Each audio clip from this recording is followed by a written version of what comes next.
back to special report.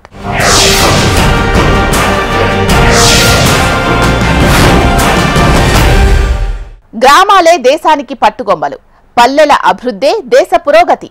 ఇది నేతలు తరచూ చెప్పే మాట. అయినా గ్రామాల్లో సమస్యలు ఎక్కడ వేసిన గొంగలి అక్కడే అన్నట్లు ఉన్నాయి. కనీస సౌకర్యాలు లేక ప్రజల అవస్థలు అన్ని ఇన్ని కావు. పల్లెల్లో ప్రజలు ఎదుర్కొంటున్న సమస్యలపై హెచ్ఎంటీవీ ఫోకస్ పెట్టింది. గ్రామస్తుల్లో చైతన్యం తీసుకురావడంతో పాటు సరైన అభ్యర్థిని ఎన్నుకునేలా దిశానిర్దేశం చేసే క్రమంలో హెచ్ఎంటీవీ ఊరి కోసం కార్యక్రమం నిర్వహిస్తోంది. మహబూబ్ నగర్ జిల్లా మిడ్జిల్ మండల కేంద్రంలో నెలకొన్న సమస్యలపై హెచ్ఎంటీవీ స్పెషల్ రిపోర్ట్ ఇప్పుడు చూద్దాం.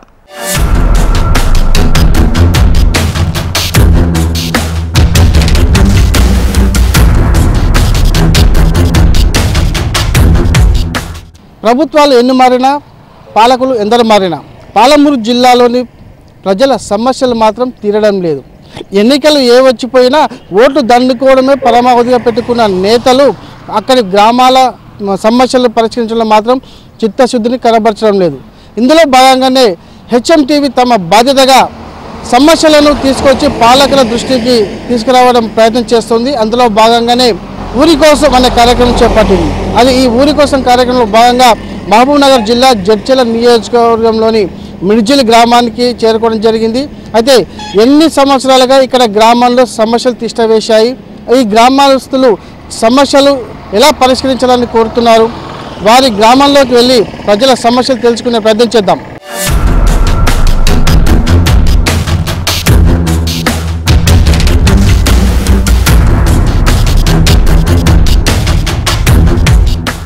ఇది రాయచూర్ కోదాడ 167 జాతీయ రహదారిలోని మిడ్జిల్. పేరుకే మండల కేంద్రమైన ఎలాంటి అభివృద్ధికి నోచుకోలేదు. ఏళ్ల తరబడి సమస్యలు ఇక్కడ తిష్టవేసి ఉన్నాయి. స్థానిక సంస్థల ప్రజాప్రతినిధులు సమస్యలు పట్టించుకున్న పాపాన పోలేదు. గెలవకముందు ఓడమల్లన్న, గెలిచాక బోడమల్లనలా నేతలు వ్యవహరిస్తున్నారు. ఇటు అధికారులకు అభివృద్ధిపై శ్రద్ధ లేకుండా పోయింది. మిడ్జిల్లో సమస్యలపై మరింత సమాచారాన్ని మా ప్రతినిధి నరేంద్రాచార్య అందిస్తారు. ఊరి కోసం కార్యక్రమంలో భాగంగా మనం ఇప్పుడు మహబూబ్ నగర్ జిల్లా జడ్చర్ల నియోజకవర్గంలోని మిడ్జిల్ మండల కేంద్రంలో ఉన్నాం. అయితే మండల కేంద్రానికి సంబంధించి కూడా వివిధ ప్రాంతాల నుంచి మిడ్జిల్ మండల కేంద్రానికి ప్రజలు రోజు నిత్యం వేలాదిగా తరలి వస్తూ ఉంటారు. అయితే ఇక్కడ డెవలప్మెంట్స్ ఏమున్నాయి, ఏంటి దానిపైన కూడా ఇప్పటికీ ఒక ప్రశ్నార్థకంగా మారిన పరిస్థితి ఉంది. అంటే ఈ మిడ్జిల్ మండలంలో దాదాపుగా 22 గ్రామాలు ఉంటాయి. 22 గ్రామాల నుంచి కూడా నిత్యం వివిధ అవసరాల కోసం ఈ మిడ్జిల్ మండల కేంద్రానికి వస్తూ ఉంటారు. అయినప్పటికీ కూడా ఇక్కడ డెవలప్మెంట్ అనేది మాత్రం ఏమాత్రం కనిపించలేదు. ఈ మిడ్జిల్ మండల కేంద్రంలో 2011 జనాభాల లెక్కల ప్రకారం మిడ్జిల్లో దాదాపుగా 4347 మంది ఉన్నారు. అందులో పురుషులు 196 కాగా స్త్రీలు 2351 మంది ఉన్నారు. మొత్తం కుటుంబాలు ఇందులో ఈ జనాభా అంటే ఈ మిడ్జిల్లో ఒక టౌన్లో చూసుకుంటే మొత్తం జనాభా ప్రకారంగా చూసుకున్నట్టయితే 907 కుటుంబాలు ఉంటాయి. ప్రతి కుటుంబంలో సగటుగా 4 జీవిస్తూ ఉన్నారు. ఇందులో ప్రధానంగా చూసుకున్నట్టయితే మిడ్జిల్లో ఓటర్ల సంఖ్య 2700 వరకు ఉంటుంది. 2700 ఓటర్లకు సంబంధించి కూడా ఇక్కడ సర్పంచ్ అలాగే జడ్పీటీసీ కూడా ఈ ప్రాంతానికి చెందిన వ్యక్తి ఎన్నుకోబడుతూ వస్తుంది. మొత్తంగా మిడ్జిల్ పరిధిలో దాదాపుగా 22 గ్రామాలు, మొత్తం 22 గ్రామాలు ఉన్నాయి. 22 గ్రామాలకు సంబంధించి కూడా నిత్యం రోజు వందలాది మందిగా జనాభా ఇక్కడికి వస్తూ ఉంటారు. మిడ్జిల్కి సంబంధించి వివిధ కార్యక్రమాలు చేస్తూ అవసరాల నిత్యం ఇక్కడికి వస్తూ ఉంటారు. కానీ ఇక్కడికి వచ్చే ప్రజలకు మాత్రం ఏమాత్రం సౌకర్యాలు లేవు, అసలు డెవలప్మెంట్ అనేది కనిపించలేదు. జడ్చర్ల కల్వకుర్తి మధ్యలో ఉన్నటువంటి 167వ జాతీయ రహదారి కోదాడ రాయచూర్ వెళ్ళే 167వ జాతీయ రహదారి పైన ఉన్నప్పటికీ కూడా ఈ మిడ్జిల్ మండల కేంద్రం మాత్రం ఇప్పటికి కూడా పూర్తి స్థాయిలో అభివృద్ధికి నోచుకోవడం లేదు. దాదాపుగా ఎక్కడ వేసినా గొంగడి అన్నట్టుగానే అభివృద్ధి కొనసాగుతూ వస్తుంది. అయితే ఇప్పుడు స్థానిక సంస్థల ఎన్నికల వస్తున్న నేపథ్యంలో ఈ మిడ్జిల్ మండల కేంద్రం పూర్తి స్థాయిలో ఎలా అభివృద్ధి చెందాలి, ఎలా చేసుకోవాలి అనే దానిపైన కూడా స్థానికులు చర్చించుకున్న పరిస్థితి కనిపిస్తుంది. తమ సరైన అభ్యర్థిని, సరైన వ్యక్తిని కూడా సర్పంచ్గా కావచ్చు, అటు జడ్పీటీసీ కూడా ఎన్నుకునే అవకాశాలు ఉన్న నేపథ్యంలో మిడ్జిల్ను డెవలప్ చేసే వ్యక్తే తమకు నేతగా రావాలని చెప్పేసి కోరుకుంటున్న పరిస్థితి. అయితే ఈ మిడ్జిల్ మండల కేంద్రంలో ఎలాంటి సమస్యలు తిష్టవేశాయి, ఎన్నేళ్లుగా ఈ సమస్యలకు పరిష్కారానికి నోచుకోలేకపోతున్నాయి అనే అంశాలపైన మిడ్జిల్కు సంబంధించినటువంటి స్థానికులతో తెలుసుకునే ప్రయత్నం చేద్దాం. దాదాపు 22 గ్రామాలకు సంబంధించిన జనాలు ఈ మిర్జిల్ మండల కేంద్రానికి వస్తున్నారు. ఎందుకు ఈ మిర్జిల్ పట్టణం అభివృద్ధి చెందలేకపోతుంది, ఎందుకు ఇక్కడ సమస్యలను పరిష్కరించలేకపోతున్నారు అనే అంశాలపైన స్థానికులతో మాట్లాడదాం. అసలు ఇక్కడ ఏ అంశాలు కూడా ఏ సమస్యలు కూడా తిష్టవేశాయి, ఎన్నేళ్ళుగా ఈ సమస్యలు పరిష్కారానికి నోచుకోలేకపోతున్నాయి అనే అంశాలపైన మిర్జిల్కి సంబంధించిన స్థానికులతో మాట్లాడే ప్రయత్నం చేద్దాం. పాలకులు ప్రజలకు సరైన తాగునీరు కూడా అందించలేకపోయారు. పారిశుద్ధ్య లోపంతో కొట్టొచ్చినట్టు కనబడుతోంది. దోమలు, పందులు, కుక్కల బెడదతో సతమతమవుతున్నారు. డ్రైనేజీ వ్యవస్థ అస్తవ్యస్తంగా మారి మురుగునీరు రోడ్లపైనే పారుతోంది. కరెంట్ ఎప్పుడొస్తుందో ఎప్పుడు పోతుందో తెలియని పరిస్థితి నెలకొంది. గ్రామాల నుంచి వచ్చే ప్రజలు కనీస బస్టాండ్, టాయిలెట్ సౌకర్యం లేక అవస్థలు పడుతున్నారు. జడ్పీ పాఠశాల పిచ్చి మొక్కలతో నిండిపోయింది. ప్రాథమిక ఆరోగ్య కేంద్రంలో టెస్టులు చేయకుండానే మందులిస్తున్నారని ప్రజలు అంటున్నారు. ప్రజా సమస్యలు తీర్చేవారికే ఓటు వేస్తామని మిర్చిల్ ప్రజలు చెప్తున్నారు. మిర్చిల్లో సమస్యలపై గ్రామస్తులు ఏమంటున్నారో ఇప్పుడు చూద్దాం. ఊరి కోసం కార్యక్రమానికి స్వాగతం.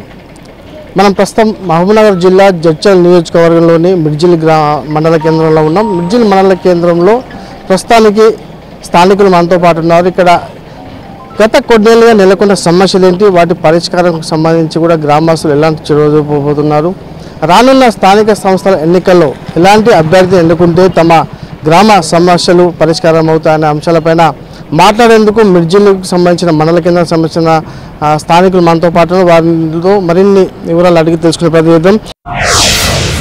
గత కొన్నేళ్లుగా ఇక్కడ ఉన్నటువంటి సమస్యలు ఏంటి, వాటి పరిష్కారం అయ్యాయా లేవా, ఒకవేళ పరిష్కారం కాకపోతే రేపు రానున్న స్థానిక సంస్థల ఎన్నికల్లో పరిష్కారం కోసం ఎలాంటి అభ్యర్థి ఎన్నుకోవాలి, వారి ముందు ఎలాంటి సమస్యలు గ్రామస్తులు వారి ముందు పెట్టబోతున్నారు అంశాలపైన వారి మాటలను తెలుసుకునే ప్రయత్నం చేద్దాం.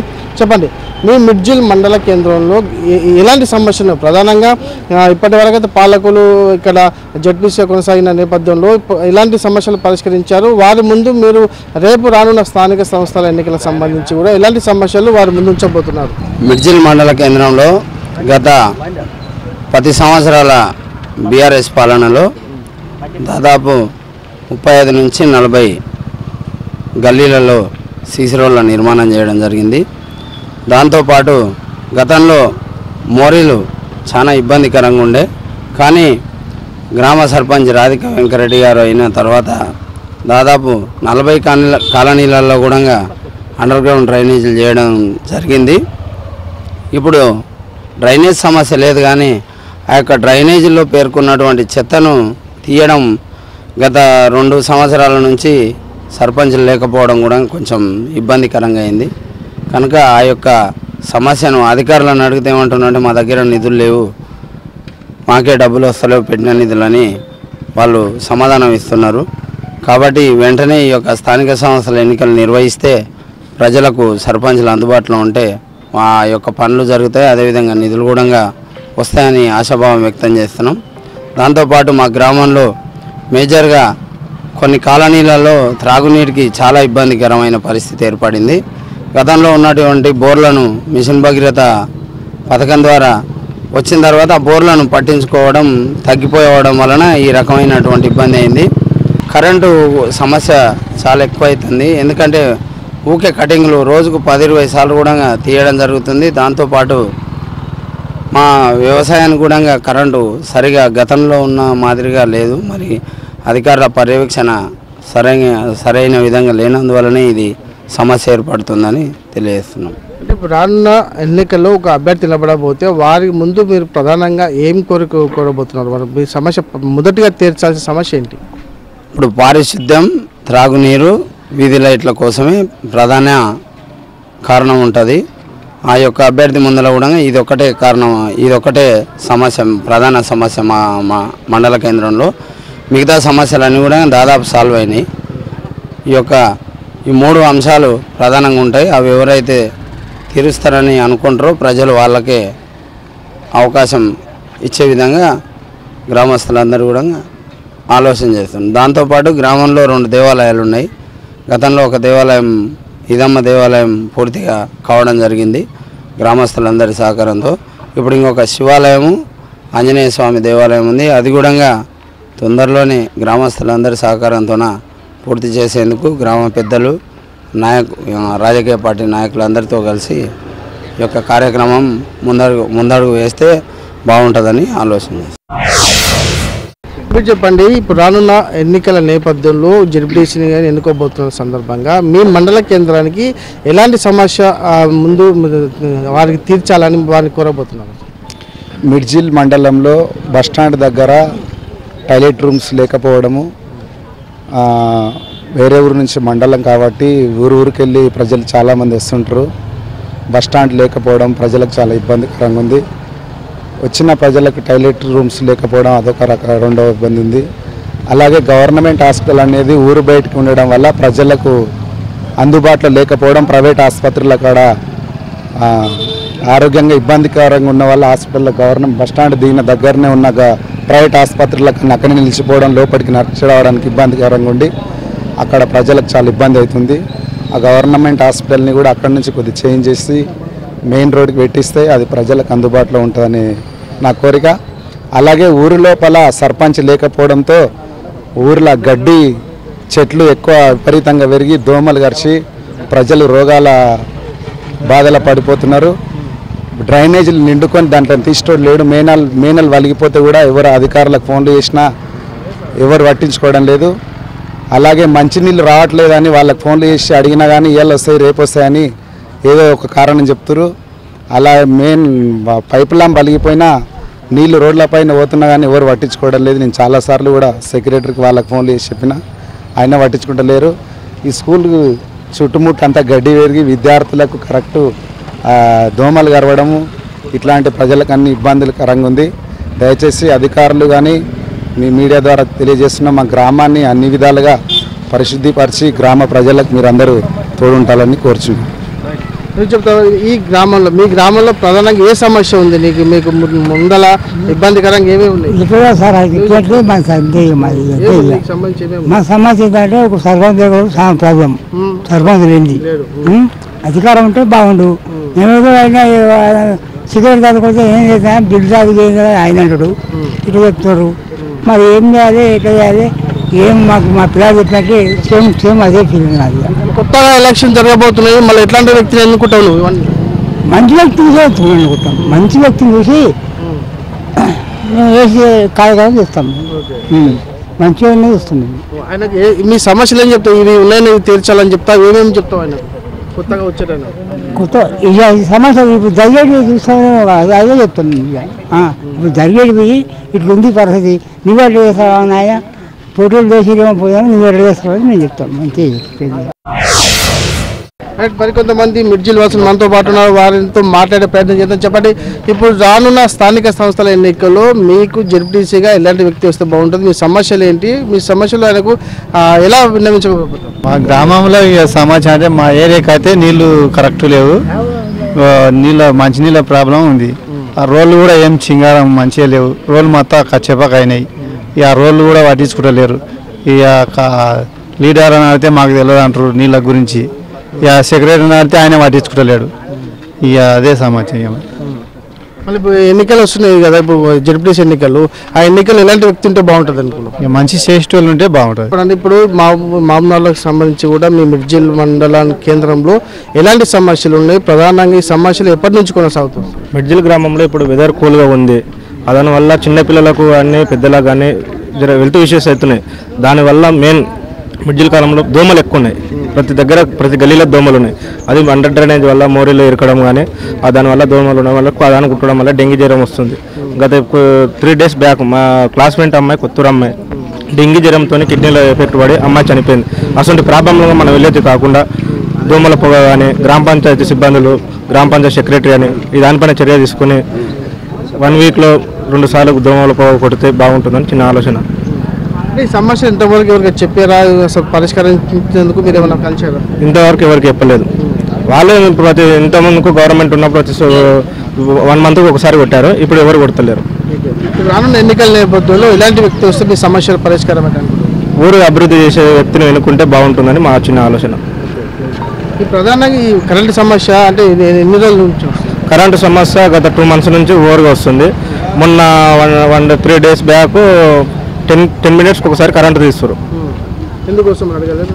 అడిగితే ఎంప్లాయ్ నేను లేను డ్యూటీలు అని చెప్పారు లైన్ మెన్ అడిగితే. అంటే కరెంటుకి సంబంధించి ఇక్కడ ప్రాంతంలో ఎక్కడ మన సబ్స్టేషన్ ఎక్కడ ఉంది వాటికి సంబంధించి మీరు ఎప్పుడు అడగలేదా వాళ్ళు? సబ్స్టేషన్ మిడ్జిల్లో ఉంది. కరెంట్ ల్యాండ్ లైన్ ఫోన్ చేస్తే కలవడం, కరెంట్ తీసిన వెంటనే వాళ్ళు మొబైల్ తీసి పక్కకు పెడతారు ల్యాండ్ లైన్ నెంబరు. ఇంకా పర్సనల్ నెంబర్ అని చేస్తే ఎల్సీ తీసుకున్నారు బాబు, లేదంటే 10 నిమిషాలు ఇడుస్తుంటారు, 10 నిమిషాలు హాఫ్ అన్ అవర్ అయినా కరెంట్ రాదు. అంటే మీరు చెప్పండి, ఈ గ్రామంలో అంటే కరెంట్ సమస్యతో పాటు ఇంకా ఏ సమస్యలు ఉన్నాయి? గవర్నమెంట్ హాస్పిటల్కి వదిలే జ్వరం వచ్చి దాన్ని వెళ్ళినాం అనుకో, మనము వాళ్ళు ఏమి టెస్టులు చేయరు, డైరెక్ట్ ఏమైంది అన్న డైరెక్ట్ అడిగిన తర్వాత జ్వరం వచ్చింది, దగ్గు వచ్చిందంట, డైరెక్ట్ స్లిప్ రాసి గోళీలు ఇస్తారు అంతే. ఓ టెస్ట్ చేసినాము, బీపీ ఉంది, షుగర్ ఉంది, అతనికి మరి ఏముంది అని డాక్టర్ మాట ఇలాంటి మాత్రం టెస్ట్ చేయడు, డైరెక్ట్ స్లిప్ రాసిస్తారు అంతే. అక్కడ ఉన్న వాళ్ళు ఏం చేస్తారు, ఆడుకో వీడుకో, టెస్టులు ఏం లేదు. ముఖ్యంగా విలేజ్లలో మొత్తం దోమల బెడద ఎక్కువ ఉంది. ఇప్పుడు వర్షాకాలంలో గడ్డి విపరీతంగా పెరిగింది, దాని నుంచి ఏమైంది అసలు కనీసం బ్లీచింగ్ పౌడర్ అన్నది వెళ్ళడం లేదు. అడిగితే మాకు సంబంధం లేదు, చక్కెరకి సంబంధం ఉంటుంది, చక్కెర అడిగితే మాకు సంబంధం లేదు, గవర్నమెంట్ హాస్పిటల్కి సంబంధం ఉంటుంది. ఆయన కూడా మరి దోమల బెడద నుంచి చాలా ఇబ్బంది అవుతుంది. ప్రతి ఒక్కరికి డెంగ్యూ కానీ మలేరియా కానీ రావడం జరుగుతుంది. ఎవరికి చెప్పినా దీని నుంచి పట్టించుకోవడం లేదు. అదొకటి. ఊళ్ళో ముఖ్యమైన కారణం ఏంటంటే వీధి కుక్కల నుంచి చాలా ఇబ్బంది అవుతుంది. చిన్నపిల్లలు కానీ పెద్దవాళ్ళు ముసలోళ్ళకి కానీ ఎవరికైనా ఈ యొక్క వీధి కుక్కలను అనేది గవర్నమెంట్ స్పందించి వీధి కుక్కలను కొద్దిగా దాన్ని చంపుతారా లేకుంటే మళ్ళీ ఏం చేస్తారో తెలియదు. ఎవరో ఒక ఆమె అమల అన్నట్టు ఆమెకు ఇంట్లో కూర్చున్నది, ఒక్కోసారి వచ్చి గుడిసెల ఇళ్ళలో ఉండి బయట విలేలో ఉండి బతే ఆమె కూడా ఏందని కుక్కలు అనేది భర్త ఏదో అద్దాల బిల్డింగ్లో కూర్చొని ఆమె నేను నా కుక్కను చంపి అని కేజ్ చేస్తే దాని నుంచి మొత్తానికి ఎత్తేయడం పద్ధతి కాదు. అది విలేజ్లలో ఉండాలి, చూడాలి, బతకాలి. ఏదో పైన ఉంటే కాదు. విలేజ్లలో కుక్కలు ఎట్లుంటాయి, మనం పెంచుకున్న కుక్క వేరే, విలేజ్లో కుక్కలు వేరే. పిల్లలని ఇప్పుడు ఎవరన్నా చంపితే కుక్క చంపుతుంది, దానికి బాధ్యులు ఎవడు, గవర్నమెంటా లేకుంటే అమలు దానికి బాధ్యులు, దానికి కారణం చెప్పాలి. అసలైంది వీధి కుక్కలు అనేది ఇంతకుముందు గతంలో ప్రభుత్వాలు చంపేది, అదేవిధంగా చంపితే బాగుంటుంది. ఎందుకంటే ప్రతి ఒక్కరికి ప్రాణం ఆనే ఉంటుంది ఆ కుక్కల నుంచి. ఇంతకుముందుకు 4 సార్లు ఇష్యూ జరిగింది, మిర్జిలో జరిగింది, హైదరాబాద్లో కూడా పిల్లలు చంపింది. అప్పుడు ఆ ప్లాన్ చనిపోయింది కదా, ఆ ప్లాన్కి బాధ్యులు ఎవడు, గవర్నమెంటా లేకుంటే అమలు బాధ్యుడు కాదు కదా. హైకోర్టు కూడా దీన్ని స్పందించాలి, కుక్కల నుంచి ఎలా ఉంది అనేది. హాస్పిటల్లో సిబ్బంది ఏమైనా ఉంటురా, అసలు డాక్టర్లు అందుబాటులో ఉంటారా? ఇక్కడ అందుబాటులో ఉంటారు, కానీ టైం టు మధ్యాహ్నం గంటలకు వెళ్ళిపోతారు అంతే. మధ్యాహ్నం ఎవరో ఒకరు 2-3 ఉంటారు, వాళ్ళు ఏం చేయరు. పోయినామా గ్లూకోజ్ గల అతనికి ఏమొచ్చినా కూడా గ్లూకోజ్ పెట్టరు, సూది ఇంజక్షన్ ఇయ్యరు, ఏదన్నా టాబ్లెట్ ఇస్తారు పంపిస్తారు, అది కూడా మామూలుగా అంతే, ఏం లేదు. మరి కొంతమంది మనతో పాటు పెద్ద మనిషి మీ మిడ్జిల్లో సమస్యలు వరకే నేను మాట్లాడుతుంటా, ఇంకా వేరే కూడా నేను మాట్లాడను. మిడ్జిల కాడ చాలా మంచిగా ఉండయి, ఇనవా గుంతలు ఉండయి, ఇంకో ఈడ నీళ్ళు ఉండయి. ఇంకా మదికి చూస్తే ఇంకా చాలా మంచిగా ఉండదు సార్. దోమలు చాలా ఉండయి. ఇంకా దవాఖానకు అయితే మేము ప్రైవేట్లో పోతాం, కానీ గవర్నమెంట్కి అయితే మేము చూపించుకోలేదు. ఎందుకంటే ఇంకా దూరం ఉండదు, నా కాళ్ళ నొప్పులు ఉన్నాయి సార్, వినవా. ఇంకా అందుబాటులో లేదు. అది అప్పుడు రాజ్యం వెళ్ళినప్పుడు కాంగ్రెస్ ప్రభుత్వంలో వచ్చింది, అక్కడ పెరుగుతుంది అని స్థలాలు ఇచ్చిర్రు, అక్కడ పెరగలేదు. దవాఖాన అక్కడ కట్టిర్రు, చిల్లర వేసిర్రు. అది రైతులకు ఈ సోటోళ్ళు మాయా సోటోడు పోవాలంటే పోనీకే రాదు సార్, వినవా. అందుకోసాగే అది అందుబాటులో కట్టలేదు. అది గుంతలు కట్టారు, చిల్లర కట్టారు. డాక్టర్లు ఉంటారు అక్కడ? ఉంటారు. డాక్టర్లు లేకుండా ఉంటారు సార్, అది వినవా. వాళ్ళనే బాగా చేయాలి మనం, కానీ డాక్టర్లు ఉంటారు, కానీ ఇంకా ప్రజలు పోతారా పోరో తెలియదు. ఇంకా అది కూడా ఇంకా వేరే ఏం సమస్యలు ఉన్నాయి? సమాచారం అంటే దోమలు ఉన్నాయి సార్, చాలా ఉన్నాయి. ఇంకా మడుగులు చాలా, రోడ్లు కూడా మంచిగా లేవు. ఇంక గవే ఉండవు. ఇంక ఎవరు చెప్పినా కానీ, ఇంక మీకు చెప్పినా కానీ మరి చేయగలుగుతారా ఎట్లా మరి ఇది ఎక్కడ పోతుందో తెలియదు, కానీ ఇంకా చాలా ఉన్నాయి సార్. అంటే మీ సమస్యలు పరిష్కరించేందుకు కొత్త ఇప్పుడు ఎలక్షన్లలో ఎలాంటి వ్యక్తి ఎన్నుకోబోతున్నావు? అసలు వ్యక్తి మంచోడు కావాలి, పని ఊరుకు మంచిగా బాగుపడాలి, ఊరు బాగుపడాలి అని చేయాలి అని మేము ఆయనను చూసి ఓట్లేసాం. దొంగలకు ఏము అట్లా ఉండాలి, ప్రజలకు అందుబాటులో ఉండాలి. ఇంకా దొంగలకు ఇప్పుడు చూస్తూనే ఉండదు కదా రేవంత్ ప్రభుత్వం, మంచిగా లేదు. అందుకోసానికి ఇంక నీవు ఎక్కడి నుంచి వచ్చారో ఈ ఈడికి ఎక్కడ పోతుంది, కానీ ఇంక నేను కూడా వచ్చో రాకనో మాట్లాడినా సార్. చెప్పండి సార్, మీరు ఇప్పుడు మిడ్జిల్ మండలంలో సంబంధించి కూడా చాలా రోజులు సమస్యలు ఉన్నాయని చెప్తున్నారు, అవి ఎలాంటి సమస్యలు? కుక్కలు పిల్లలు నడుస్తున్నాయి, దోమలు ఎక్కువ ఉన్నాయి, గవర్నమెంట్ హాస్పిటల్కి పోతే ట్రీట్మెంట్ కరెక్ట్గా చేస్తలేరు. వాళ్ళు ఆడికి పోతే గోళీలు ఇస్తారు, పంపిస్తారు. గుంతలు ఇంకో ఇక్కడికి వెళ్ళి గుంతలు బాగానే ఉన్నాయి. మా ఇంటి ముందర రోడ్ ఇంకా బాగాలేదు, ఖరాబ్ అయింది, మొత్తం నడవడానికి రాదు.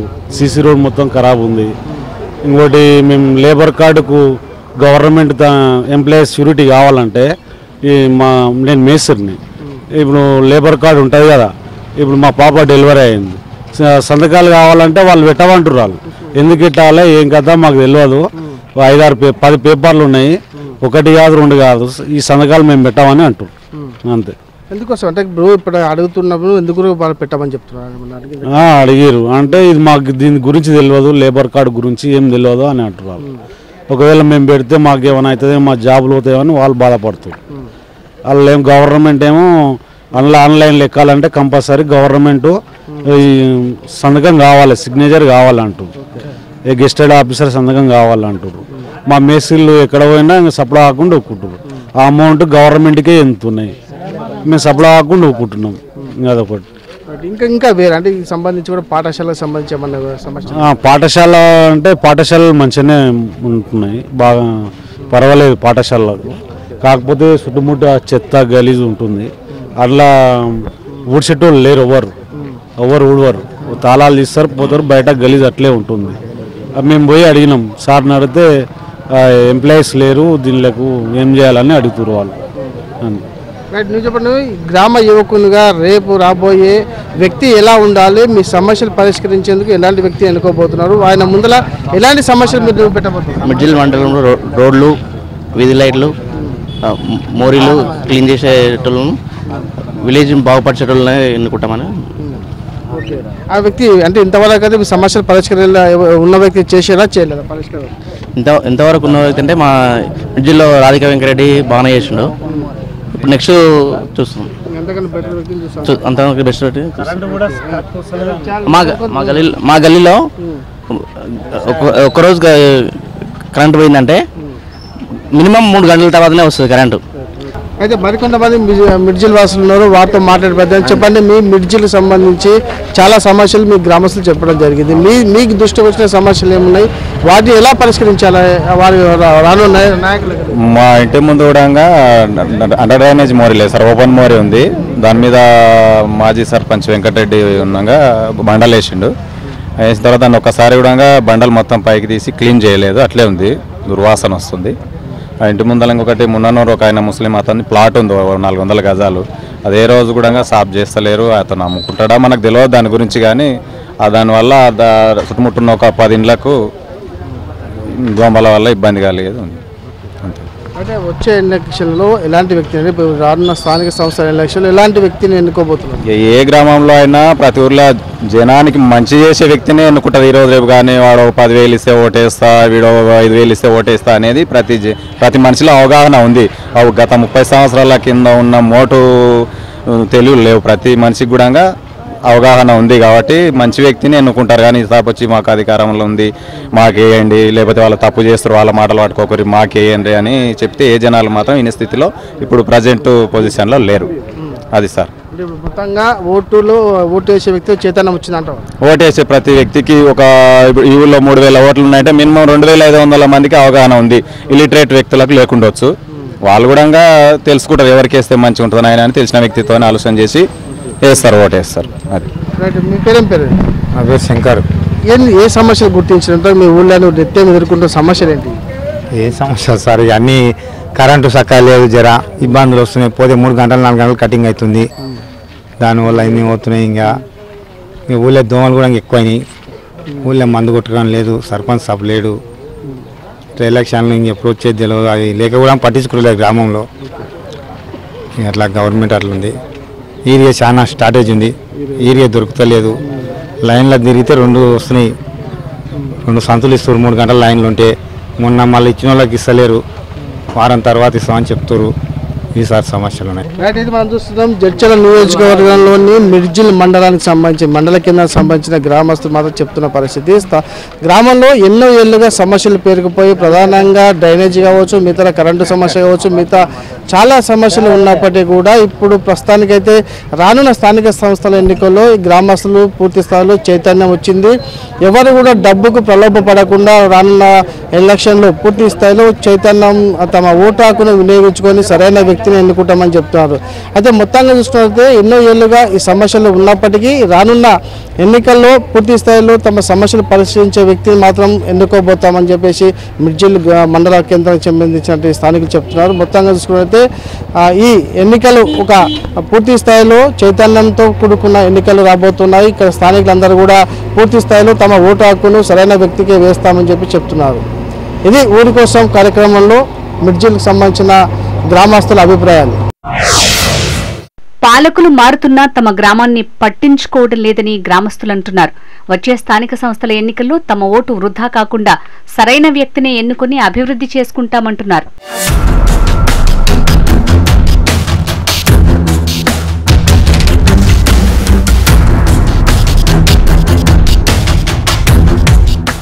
అన్ని గ్రామాల్లో మాదిరిగానే ఈ మిర్జిల్ మండల కేంద్రంలోనూ సమస్యలు పెద్ద ఎత్తున తిష్టవేశాయి. అయితే ఈ సమస్యలు పరిష్కరించడంలో గత పాలకులు పూర్తి స్థాయిలో నిర్లక్ష్యం వహించారని మిర్జిల్ వాసులు చెప్తున్న పరిస్థితి కనిపిస్తుంది. అయితే ఈ రానున్న స్థానిక సంస్థల ఎన్నికల్లో తమను ఈ సమస్యల నుంచి గట్టెక్కించే నాయకుడిని ఎన్నుకుంటామని చెప్పి మిర్జిల్ వాసులు చెప్తున్నారు. ప్రధానంగా ఇక్కడ ఆరోగ్య సమస్యలు అలాగే విద్యుత్ సమస్యతో పాటు చాలా వరకు కూడా కుక్కల బెడదలు కూడా ఉన్నాయని మిర్జిల్ వాసులు HMTV దృష్టికి తీసుకురావడం జరిగింది. మొత్తంగా రానున్న ఎలక్షన్లో మాత్రం పూర్తి స్థాయిలో తమ సమస్యలు పరిష్కరించే నాయకుడిని తాము ఎన్నుకుంటామని చెప్పి ఉండల బద్దలు కొట్టేట్టుగా మిర్జిల్ వాసులు చెప్తున్నారు. మరి చూడాలి స్థానిక సంస్థల ఎన్నికల్లో మిర్జిల్ వాసులు ఏ నాయకుడిని ఎన్నుకుంటారో వేచి చూడాల్సిందే. శ్రీనివాసరావు ఆంధ్రచారి, HMTV, మహబూబ్ నగర్. ఇది వాళ్ళ స్పెషల్ రిపోర్ట్. చూస్తూనే ఉండండి HMTV. నమస్తే.